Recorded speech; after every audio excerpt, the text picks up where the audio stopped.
Alligators are primarily freshwater crocodilians that diverged from the rest of the crocodiles about 20 million years ago. Most crocodilians have saltwater glands inside their mouths that filter out salt water. But alligators and caimans have changed so much that their glands don't function anymore. They still have the gland, but it's basically useless now. Crocodiles still have that functionality, which is why they prefer saltwater and brackish water, while alligators stick to freshwater. The physical differences are pretty stark. Crocodiles have narrow snouts with their teeth sticking out on the bottom, and alligators have broad snouts with their teeth tucked up under their lip. Alligators are typically 8 to 10 feet long, sometimes 12 feet, and crocodiles are up to 20 feet, much longer.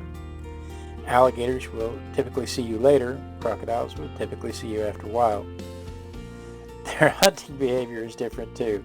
Alligators are opportunistic when it comes to land animals and will eat whatever protein presents itself, but they primarily stick to turtles, fish, and snakes and whatever's swimming around them.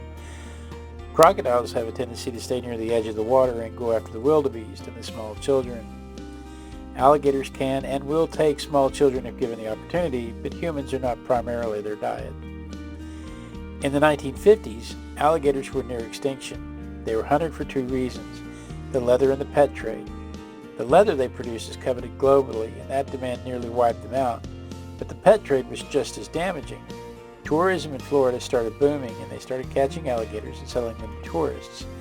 People thought a little 6-inch gator was cute and took it home, but before long, the thing's eating your dog. When people realized they couldn't care for an alligator, they would release them in local waterways. In the 1920s and 30s, sewage workers in New York were finding alligators in sewers because of the pet trade. People were bringing alligators back from Florida and just letting them go because they didn't have the heart to kill them. That experience in New York inspired a movie. In 1980, there was a movie called Alligator, based on that real urban legend.